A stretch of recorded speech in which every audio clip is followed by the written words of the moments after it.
Setelah memasukkan sprite, maka selanjutnya kita ingin coba memasukkan UI.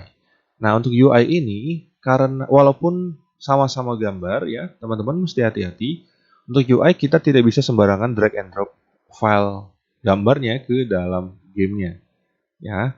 Nah, untuk UI, teman-teman perlu menambahkan satu objek dalam hierarki ini yang khusus kita gunakan untuk menampilkan UI. Nah, jadi teman-teman bisa klik tombol plus di bawah tulisan hierarki ini. Kemudian teman-teman bisa lihat di sini ada bagian UI, kemudian kita bisa pilih yang canvas. Oke. Maka di sini akan ditambahkan satu objek dengan nama canvas dan event system ini untuk input kita ke UI-nya.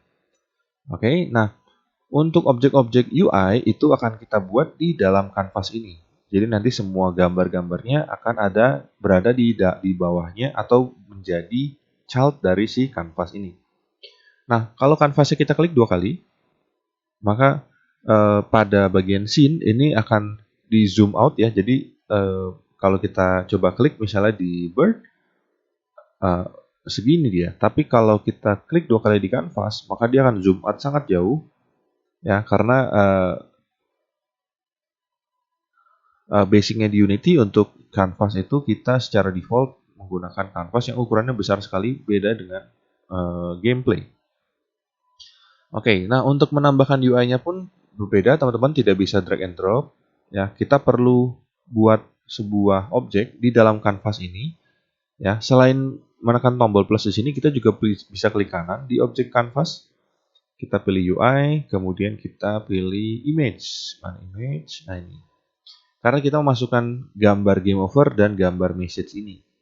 Ya, jadi kita masukkan objek image, kemudian gambar game over-nya baru kita drag and drop ke dalam source image-nya. Nah, seperti itu. Sehingga sekarang tulisan game over-nya sudah muncul di dalam scene kita maupun di dalam gamenya. Tapi kalau teman-teman perhatikan ini gambar game over-nya gepeng ya. Ini ke squash nih. Jadi kita perlu resize dia supaya sesuai dengan rasio gambar sebenarnya. Nah, untuk itu teman-teman tidak perlu repot-repot meresize gambar ini secara manual ya, supaya sama. Teman-teman bisa klik image-nya, kemudian ke bagian inspektor, kemudian kita lihat di bagian image ini ada checkbox yang namanya preserve aspect. Ini kita bisa centang saja. Nah, sehingga gambar game over-nya, tulisan game over-nya itu sesuai dengan gambar aslinya ya, rasionya. Nah, tinggal kita besarkan saja kotak ini supaya sesuai dengan keinginan kita, ukuran game over-nya.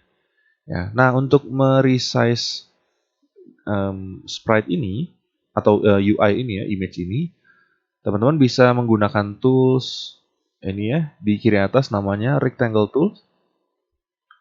Nanti di bagian sini ya, ini ada kotak warna putih dan ada titik-titik warna biru.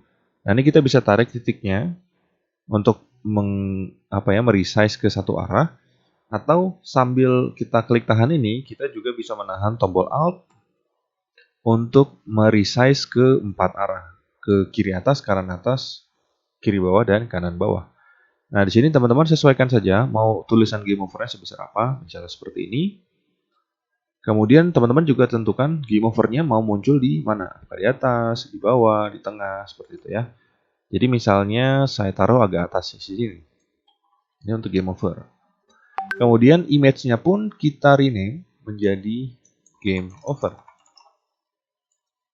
Ya, sehingga nanti kita tidak bingung ini image apa gitu ya. Nah, selanjutnya kita buat juga UI ya, kita klik kanan di bagian canvas, pilih UI, pilih image. Nah, selanjutnya kita drag and drop gambar message ini ke dalam source image yang baru. Ya, kita drag and drop. Kemudian sama, kita klik juga preserve aspeknya. Kemudian kita resize.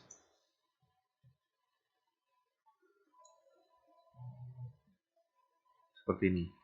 Nah, kalau teman-teman lihat, di sini ada beberapa bagian ya. Ada Flappy Bird, ada Get Ready, ada Tab. Ya. Nah, misalnya kita ingin anggap ini menjadi satu kesatuan, tidak masalah teman-teman. Jadi ini menjadi main menunya. Jadi seperti ini. Jadi ketika area ini kita klik, maka gamenya akan dimainkan seperti itu. Ya. Nah, di sini saya buat image-nya, saya rename menjadi main menu saja. Oke. Ya, jadi di sini di bagian kanvas kita punya dua ya. Ada game over dan main menu. Nah, satu lagi yang tidak ada di dalam UI ini adalah score ya. Nah, untuk skornya karena kita mau menggunakan teks ya, maka kita bisa klik kanan di bagian kanvas, kita pilih UI dan kita pilih teks di sini. Oke. Nah, mungkin agak sulit dilihat, ini ada teksnya ya. Teman-teman bisa mengganti tulisannya di bagian teks ini ya. Ini ya, sekarang masih new text, kita ubah aja misalnya menjadi 0 ya untuk default score-nya. Kemudian kita bisa atur ukuran fontnya misalnya ya. Again kita bisa drag and drop ini. Bukan drag and drop ya, kita bisa slide nilai fontnya supaya sesuai dengan keinginan kita. Kemudian di sini saya taruh di bagian agak atas. Oke, kemudian jangan lupa kita resize ya menggunakan ini ya, rectangle tools. Kita besarkan ukurannya, kemudian fontnya kita tambah lagi ya supaya kelihatan. Nah, kemudian untuk mengubah teks ini menjadi rata tengah, teman-teman bisa ke bagian bawah. Ini ada alignment ya, tinggal diklik saja. Ini untuk rata kiri, tengah dan kanan. Kemudian yang sebelah kanannya ini adalah untuk alignment yang secara vertikal ya, mau di atas, di tengah atau di bawah dari kotak teks ini. Ya, misalnya saya mau buat di tengah, jadi rata tengah dan rata tengah vertikal. Kemudian terakhir untuk colornya, teksnya saya ganti menjadi warna putih saja. Ya, kemudian jangan lupa kita rename ini menjadi score ya, supaya tidak lupa nih. Pada kanvas ini ada apa saja. Oke, jadi sampai sini kira-kira ini adalah UI yang akan kita gunakan nantinya. Ya, nanti kita tinggal tentukan mana UI yang muncul duluan, mana yang belakangan. Ya, ketika kita sudah masuk ke dalam codingnya. Sekian untuk sesi kali ini, sampai ketemu di sesi berikutnya.